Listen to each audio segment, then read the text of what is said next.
Bienvenue sur Ici Éco. Le mandat des 4 vice-gouverneurs de la Banque du Liban ainsi que celui du président et des membres de la commission de contrôle des banques et de 3 membres experts de l'autorité des marchés financiers prend fin le 11 juin courant. Dans ce contexte, des sources proches du dossier affirment que le gouverneur de la Banque du Liban, Karim Saïd, a refusé de s'engager dans toute discussion informelle ou initiative individuelle concernant les noms des candidats ou la répartition des quotas, soulignant que son rôle se limite à donner un avis technique et non à initier ou négocier des nomination. Après, le gouvernement a nommé Georges Maharraoui, directeur général du cadastre, comme directeur général du ministère des Finances. Il poursuivra dans les prochains jours les nominations financières clés. Le paysage commence à se clarifier quant aux noms proposés pour les postes de vice-gouverneur. Le président du Parlement, Nabih Berri, a décidé de maintenir Wassim Mansouri au poste du premier vice-gouverneur, décision qu'il a communiquée à Karim Saïd lors d'une réunion récente à Ain Tini. Concernant l'ancien chef du Parti socialiste progressiste Walid Jumblat, les informations indiquent qu'il a choisi de nommer Makram Bounassar, directeur exécutif à la Banque du Liban, en tant que deuxième vice-gouverneur représentant le siège druze en remplaçant Bachir Yakzan. Quant au siège sunnite actuellement occupé par le troisième vice-gouverneur Salim Chahine, la décision n'est pas encore prise, mais un renouvellement est possible. Il en va de même pour le quatrième vice-gouverneur, généralement issu de la communauté arménienne, où le parti Tachnak détient le dernier mot. Un maintien d'Alexandre Mouradian est envisageable.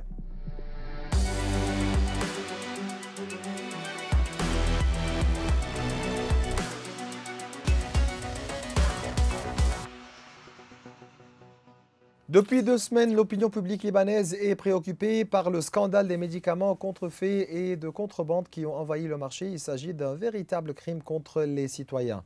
Depuis l'aggravation de la crise économique en 2019, de grandes quantités de médicaments ont été introduites illégalement via des passages non officiels ou par des valises commerciales avec un relâchement dans les contrôles sanitaires et de laboratoires aux frontières illégales. La majorité de ces médicaments sont falsifiés, périmés avec des dates manipulées, vendus par des pharmacies complices ou via des plateformes en ligne avec livraison gratuite et prix concurrentiels. Le plus dangereux reste les médicaments frelatés composés d'ingrédients fictifs, vendus sous de fausses marques internationales à des prix élevés, mettant en danger la vie des patients. Donc, durant cette émission, nous allons élaborer ce dossier avec Joe Raïb, qui est président du syndicat des importateurs de médicaments, puis dans une deuxième partie avec le président de l'Ordre des pharmaciens du Liban, Dr Joe Salloum. Joe Raïb, c'est toujours un plaisir de vous recevoir. Bonjour Maurice. Donc, pour commencer, qu'est-ce qui s'est passé? Est-il vrai que le marché libanais est inondé de médicaments contrefaits et de contrebande? C'est vrai. La réponse facile et globale, oui, c'est vrai. Qu'est-ce qui s'est passé? Comme tu l'as mentionné dans ton introduction, la crise économique a fait de sorte qu'il y a eu des interruptions de produits essentiels. Il y a eu un phénomène de compensation. Quand il y a eu ces interruptions, c'est des chaînes de personnes qui ont commencé à profiter d'un manque de médicaments pour organiser des bandes de trafic. Les autorités, durant cette période où les médicaments n'étaient pas disponibles dû à la crise économique, ont été dans un mode de laisser-faire. Néanmoins, ce qui était provisoire, ce qui devait être provisoire pour être un phénomène de compensation est aujourd'hui devenu la norme.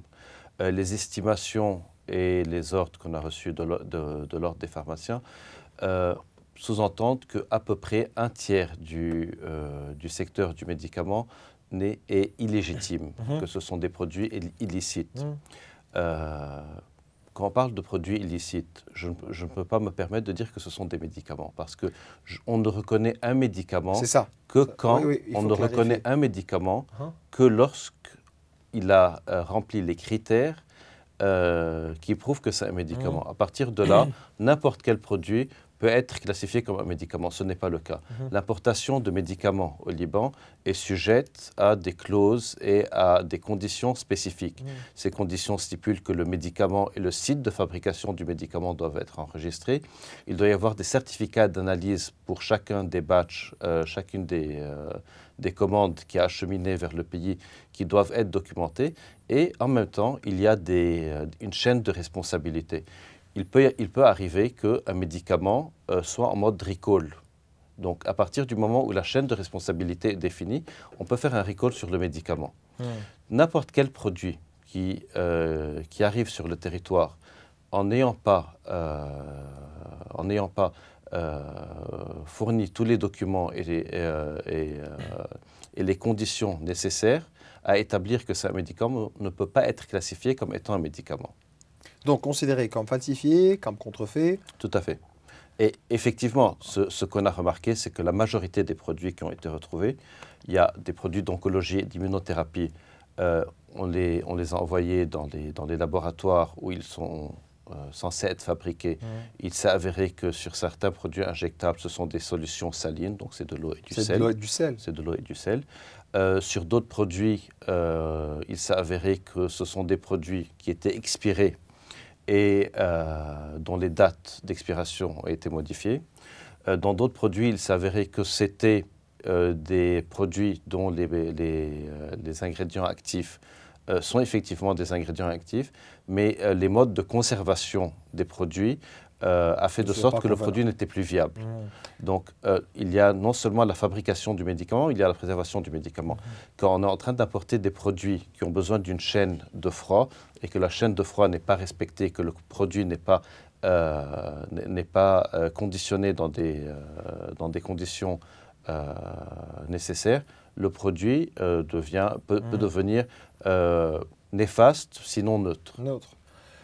Juste pour expliquer que des perquisitions ont eu lieu récemment, dont l'une dans un appartement à Broumana, où une grande quantité de médicaments illégaux a été saisie, révélant un réseau organisé impliquant environ 70 pharmacies à travers le pays. Une autre descente dans une grande pharmacie de Beyrouth a permis la saisie de 1700 boîtes illégales. Dans un autre cas, à Mazara, à Beyrouth, une entreprise se disant spécialisée dans les compléments alimentaires gérait en réalité un réseau de contrebande via le port de Tripoli. Le député Bilal Abdallah, président de la commission de santé au Parlement, a été invité à une réunion exceptionnelle, considérée comme une étape majeure pour lancer une lutte sérieuse contre ce phénomène. Suivez-vous cette enquête en tant que syndicat? Quelles sont les nouveautés? Tout à fait. Donc, nous, ce qu'on fait, on a déjà à la base, on a mentionné aux autorités, on a fait savoir aux autorités que la quantité des produits qui étaient observés sur le marché, qu'on soupçonne de ne pas être des produits légaux, a augmenté de manière notable. Et justement, le chiffre a été confirmé par l'Ordre des pharmaciens, soit à peu près une économie de 150 millions, en excès de 150 millions de produits illégitimes. Et on remarque que chaque fois que les services de sécurité... Excusez-moi, vous avez dit 150 millions de boîtes de médicaments? Non, 150 millions de dollars. De dollars, hein. Oui, ouais, au prix d'import. Oui, équivalent au prix d'import. Et en fait, ce qu'on a remarqué, c'est que là où les services de sécurité... Ça, c'est la valeur du marché illicite. C'est la valeur d'achat. La valeur de vente est plus élevée. La valeur de vente devrait être plus élevée. Parce que les marges qui sont imposées sur ces produits illicites sont exponentielles. À partir du moment où ce n'est pas un produit légitime, c'est un produit contrefait. Donc, il y a des marges exponentielles. On parlera des mécanismes de vente tout à l'heure. Mais là où les services de sécurité sont en train de frapper, on voit qu'il y a un nombre de saisies énorme. Donc, d'une part, il y a une mobilisation des autorités, une mobilisation du comité de la santé au Parlement et au niveau du ministère de la Santé et des autorités judiciaires. Il y a un nombre très important, très important, de réseaux qui sont en train d'être démontés. Et le retour qu'on a eu des services de sécurité, c'est qu'il y a un lien entre ces différents réseaux. Je n'ai pas les informations nécessaires pour pouvoir déterminer la nature des liens, mais à partir du moment où il y a une chaîne qui est en train d'importer ces produits, il y a des personnes sur le terrain qui sont en train de les distribuer, et il y a des gens qui sont en train de les acheter. Qui est en train d'acheter ces produits? Malheureusement, ce qui a été remarqué, c'est qu'il y a une minorité de pharmaciens, dont le nombre n'est pas marginal, qui sont en train d'acheter ces produits. Tu l'as mentionné, dans 70 pharmacies. Dans la chaîne de ce qu'on appelle le réseau du Matin, il y a à peu près 70 pharmaciens qui ont été identifiés comme étant les vendeurs de ces produits. Donc ce qui est malheureux, c'est qu'il y a une minorité de pharmaciens qui est en train d'écouler des produits illicites dans la pharmacie. Et ces pharmaciens, qu'est-ce qu'ils sont en train de faire? Ce qu'ils sont en train de faire, c'est très dangereux, parce qu'ils sont en train de décrédibiliser le reste des pharmaciens qui travaillent de manière tout à fait légale et légitime. Et c'est en train de créer un doute chez les patients quand ils vont dans la pharmacie. Quand un patient va dans sa pharmacie, il a l'impression qu'il est dans un endroit sûr. Alors cette bande de pharmaciens, je suis désolé d'utiliser cette appellation, mais cette bande de pharmaciens est en train de décrédibiliser la majorité des pharmaciens et de semer un doute. La personne qui va acheter son médicament sur une plateforme online, elle sait qu'elle est en train de prendre un risque, elle sait qu'elle est en train de très probablement acheter un produit illicite. Alors que la personne qui va dans une pharmacie, elle fait confiance à son pharmacien. Sûr, certainement. Elle fait confiance à son pharmacien. Oui, certainement. Alors, nous, ce qu'on demande, c'est au ministère de la Santé, qui a l'autorité de prendre des mesures immédiates à l'encontre de ces pharmaciens, de ne pas tarder à exécuter la prise de mesures. En même temps, le ministère de la Santé transfère ces dossiers aux autorités juridiques, aux autorités judiciaires. Et il a été demandé, il a été discuté avec le ministre de la Justice, avec les procureurs, que les mesures soient prises et que le suivi soit fait. Parce que malheureusement, ce qu'on a su, bon, il faut dire que la situation du pays n'a pas beaucoup aidé, mais sur la dernière période, il y a énormément de dossiers qui ont été transférés et qui n'ont pas été suivis. Nous, ce qu'on demande, c'est que les autorités judiciaires fassent le suivi nécessaire pour s'assurer que toutes les personnes qui sont en train d'opérer hors du cadre de la loi, de mettre la vie de milliers de patients en danger. Parce qu'il faut savoir que la majorité des produits qui sont en train d'être trouvés dans ces réseaux, ce sont des produits généralement pour des maladies graves, comme les maladies du cancer. Parce que les contrebandiers, qu'est-ce qu'ils font? Ils ne vont pas sur des produits de petite valeur à très gros volume, parce que les introduire dans le pays est plus difficile. Ils vont sur des produits à petit volume et à grande valeur. Donc, ils vont sur des produits, généralement ce type de produit traite des maladies qui sont des maladies difficiles. L'oncologie, l'immunologie, la sclérose en plaques, etc. Donc ils sont en train de prendre avantage de la situation économique, de la détresse des gens et d'essayer d'écouler ces marchandises. Mais en même temps, ce qui est en train d'arriver, ce qui nous a été rapporté, c'est qu'il y a des produits contrefaits qui sont vendus à plusieurs instances au prix du médicament original. Et c'est là que le bât blesse, parce que il y a des marges extraordinaires qui sont en train d'être faites. Il y a certains pharmaciens qui ont mis de côté leur responsabilité éthique, morale et professionnelle et qui sont en train de favoriser un gain illégitime au profit de patients qui sont dans des situations très difficiles. Donc, je répète, ça, c'est un crime. Je répète, c'est un crime. D'ailleurs, les alinéas 94 et 95 de la loi de pharmaciens considère ces infractions comme étant un crime pénal. Juste pour dire que la commission de santé aussi, le but de sa réunion était de rassembler ministères, services, sécurité et syndicats autour d'une décision unique imposant des mesures strictes. Le sérieux de la démarche s'est vu dans la convocation des ministres de la Santé, de la Justice, afin de connaître le sort des plaintes transmises par le ministre ou bien le ministère, souvent sans suite judiciaire. Votre syndicat a présenté un exposé détaillé sur les procédures mises en œuvre pour contrôler le marché à lutte contre la fraude. Pouvez-vous le résumer? Déjà, ce qu'on a partagé avec la commission et avec les responsables, c'est qu'aujourd'hui, sur les médicaments qui sont enregistrés auprès du ministère de la Santé et qui sont commercialisés dans les pays d'origine, tous les médicaments, aujourd'hui, sont disponibles sur le marché. Donc, ça ne laisse plus C'est aucune excuse. Ça ne laisse c'est plus ça. aucune excuse Je voulais poser cette question. à ces réseaux Mhm. de dire qu'ils sont en train de compenser un manque. Donc, vous voulez dire que les produits de laboratoires internationaux, juste pour dire oui, que les produits de laboratoires internationaux enregistrés au ministère sont disponibles sans interruption. tout à fait. D'ailleurs, j'étais sur ton plateau, dans ton émission, il y a quelques mois, durant la guerre. Et je t'ai confirmé que même durant toute la guerre, il n'y aura pas d'interruption de médicaments. Effectivement, il y a eu une interruption intermittente de 50 produits sur 5300 produits et quelques, une interruption intermittente. Donc je confirme que tous les produits qui sont enregistrés auprès du ministère de la Santé, ou bien tous les produits essentiels, sont disponibles sur le marché libanais. Donc à partir de là, ça écarte toute compensation illégitime qui pourrait être sur le marché, d'une part. Il est impératif donc d'en finir avec la contrebande qui représente une menace directe à la santé publique et à la sécurité pharmaceutique du pays. D'ailleurs, excuse-moi, pour reprendre sur ce point, quand on a rencontré le président de la République, il a confirmé qu'il considère ce sujet comme étant un sujet de sécurité publique. Comme un sujet de sécurité publique. D'ailleurs, il a demandé à la Sûreté de l'État de suivre le dossier de près. Donc, en plus des autres organes sécuritaires. Il faut dire que les douanes sont en train de faire un travail de contrôle sur les frontières qui est notable par rapport à la situation précédente.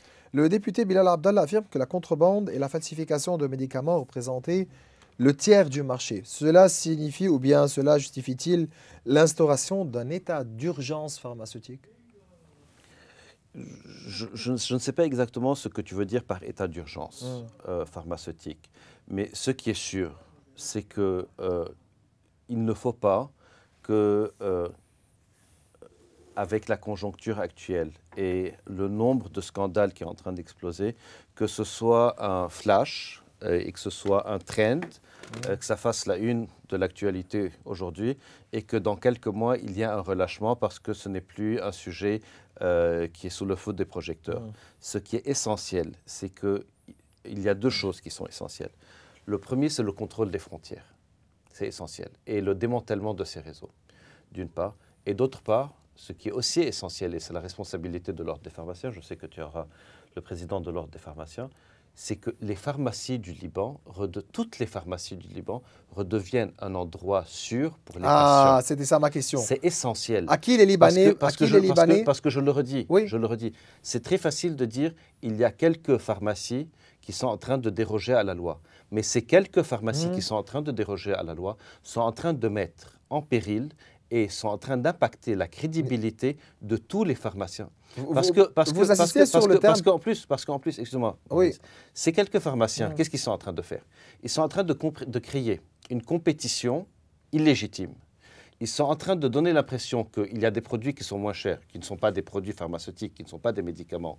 Et ils sont en train de diverger les patients d'une pharmacie à l'autre. C'est un crime financier parce qu'ils ne sont pas en train de payer les taxes, que ce soit sur le revenu ou sur les profits. En plus de ça, c'est une évasion fiscale par rapport à la caisse de retraite des pharmaciens. Donc, tout ce qui est en train d'être fait, enfreint un nombre de lois énormes. Donc, je le redis, il est essentiel que le ministère de la Santé, l'Ordre des pharmaciens du Liban, le ministère de la Justice et les procureurs généraux prennent toutes les mesures nécessaires pour que les pharmacies du Liban, toutes les pharmacies du Liban redeviennent un endroit sûr pour les patients. C'est ça. Les Libanais, ma question, à qui les Libanais peuvent-ils faire confiance pour garantir la qualité des médicaments en pharmacie? Ils doivent faire confiance à leurs pharmaciens, mais cette confiance ne peut être établie que si les autorités prennent les mesures nécessaires. En plus de ça, on est en train de travailler avec le ministère de la Santé pour créer des mécanismes de contrôle et de vérification des produits par l'instauration de ce qu'on appelle le 2D Data Matrix, à partir du moment où le patient peut vérifier l'authenticité de son produit, parce que chaque boîte aura un numéro de série unique et le patient pourra vérifier l'authenticité de ce produit. Mais tant que ces systèmes ne sont pas mis en place le patient doit faire confiance à son pharmacien. Mais pour qu'il puisse faire confiance à son pharmacien, il faut que les autorités s'assurent qu'il n'y a pas de pharmaciens qui sont en train de contrevenir à la loi, d'une part. D'autre part, excuse-moi, pour répondre à ta question. Ça, c'est un aspect. L'autre aspect, parce que la bataille se fait sur deux fronts. Elle se fait sur les gens qui sont en train d'amener ces produits et elle se fait sur les gens qui sont en train de vendre ces produits. On a parlé principalement, ils sont en train d'être écoulés en pharmacie sur les plateformes online. Je l'ai dit, quand on va sur une plateforme online, on sait qu'on prend un risque. Quand on rentre dans une pharmacie, on doit avoir la sécurité nécessaire. L'autre volet, c'est le volet de l'introduction de ces médicaments. Donc, il doit y avoir une coordination entre les appareils sécuritaires. Parce que malheureusement, au Liban, et tu le sais aussi bien que moi, sinon mieux, il y a la coordination entre les différents organes sécuritaires se fait de manière très volatile. Et ce qu'on a remarqué, c'est que les différents organes sécuritaires, que ce soit les douanes, la sûreté d'État, les renseignements de l'armée, les renseignements des forces de sécurité intérieure, chacun a un réservoir d'informations et ces informations ne sont pas toujours partagées. Et des fois, quand elles sont partagées et quand elles sont remontées, elles remontent chez différents procureurs. Certaines vont chez les procureurs pénaux, d'autres chez le procureur financier. Donc, il est essentiel qu'il y ait une base de données commune au niveau des appareils de sécurité et au niveau de l'appareil judiciaire. Ça aidera à démanteler un plus grand nombre de réseaux. Et aussi important, il est essentiel que les partis politiques ou certains partis politiques qui ont couvert des opérations de contrebande de médicaments lèvent toute protection parce que le dommage qui est fait est énorme. Je ne justifie aucune contrebande, je ne justifie aucun réseau illégitime, mais aujourd'hui, quand quelqu'un est en train d'introduire des produits électroniques ou bien des chaussures en contrebande, par rapport à ceux qui sont en train d'introduire des médicaments, tu peux t'imaginer que le dommage qui est fait aux gens qui prennent des médicaments en contrebande est énorme par rapport à l'impact des autres contrebandes. Donc on a vraiment besoin que ce dossier soit donné une priorité au niveau de l'appareil judiciaire et au niveau de l'appareil sécuritaire et sur le contrôle aux frontières. Toujours un plaisir de vous recevoir. Ce qu'on a vu dans les dernières semaines est encourageant, mais on espère que ça ne va pas s'estomper avec le temps. Je vous remercie. Joe Rey, vous êtes président du syndicat des importateurs de médicaments. Merci. Je te remercie. Merci.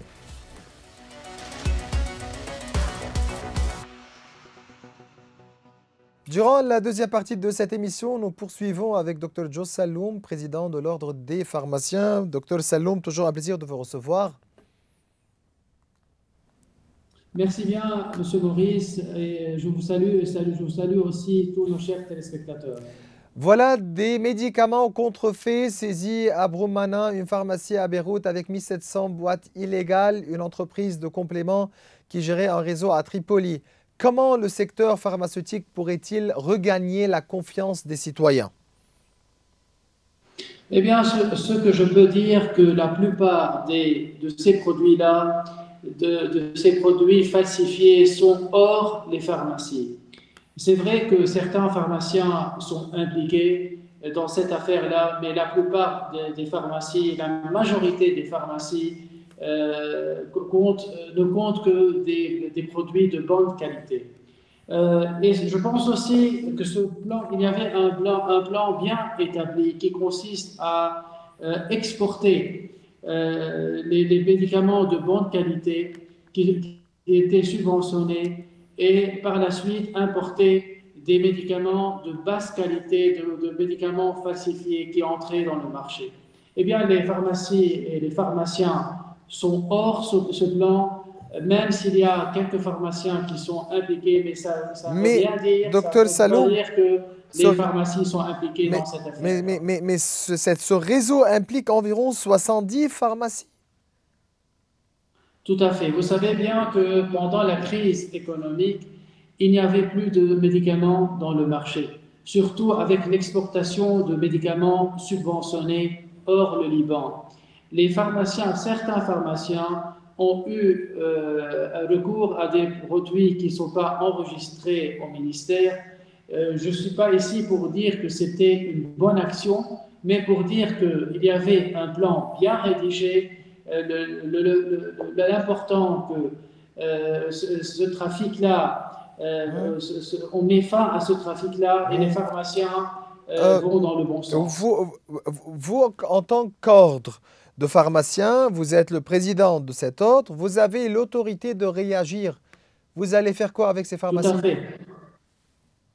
Et nous sommes en train de le faire et nous l'avons fait plusieurs fois avant. Mais devant vous, Et aujourd'hui, vous avez 70 nous avons, pharmacies qui sont impliquées dans ce réseau. Quelles sont vos décisions? Vous allez faire quoi avec ces pharmacies? Vous allez réagir comment? on ne peut pas dire qu'ils sont impliqués dans ce réseau. Le réseau, ce sont le grand trafic qui a exporté les médicaments Hum, subventionnés à l'extérieur et a importé les médicaments falsifiés au Liban. C'est le réseau. Il y a plusieurs réseaux maintenant.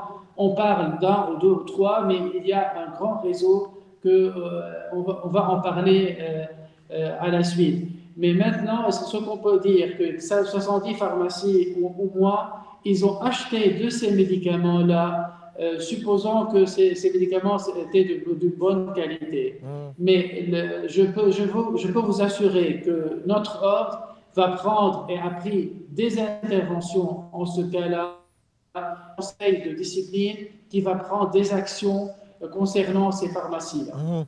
Vous estimez qu'il s'agit d'un plan structuré commencé par l'exportation frauduleuse de médicaments subventionnés, suivi de leur absence sur le marché, puis de l'introduction de produits falsifiés de faible qualité sous prétexte d'importation d'urgence.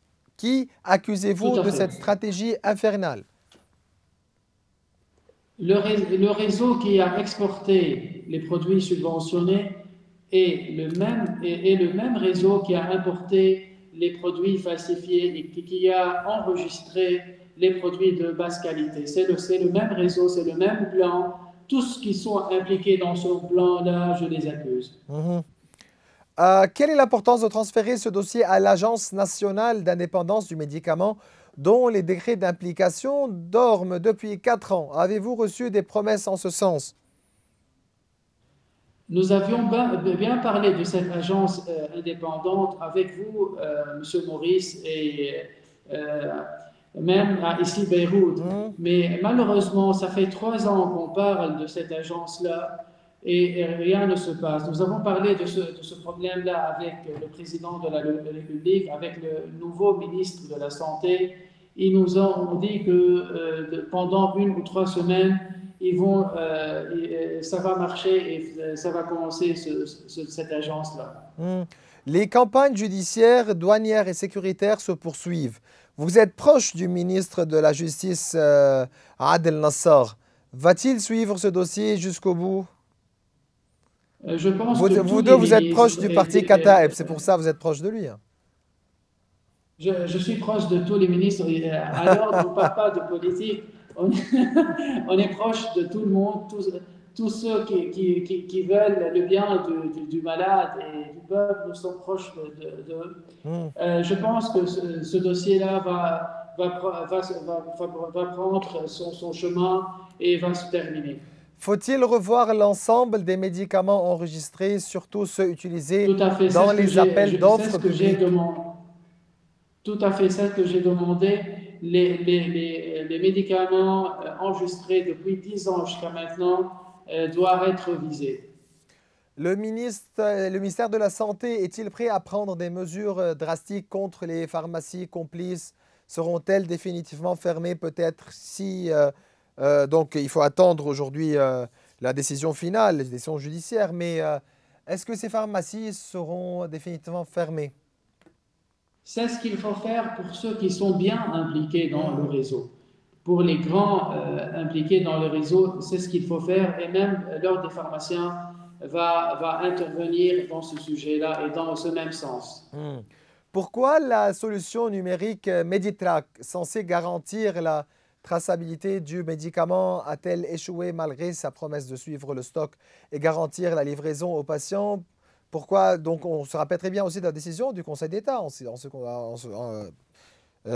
ce niveau-là. Le, Le Meditrack qui concernait les produits légaux, les médicaments légaux, les médicaments enregistrés au sein du ministère de la Santé, mais le Meditrack ne faisait pas partie des produits illégaux. C'est pour ça que le Meditrack a échoué et n'a rien donné de bons résultats en ce qui concerne le trafic de médicaments subventionnés ou de médicaments, importation de médicaments falsifiés.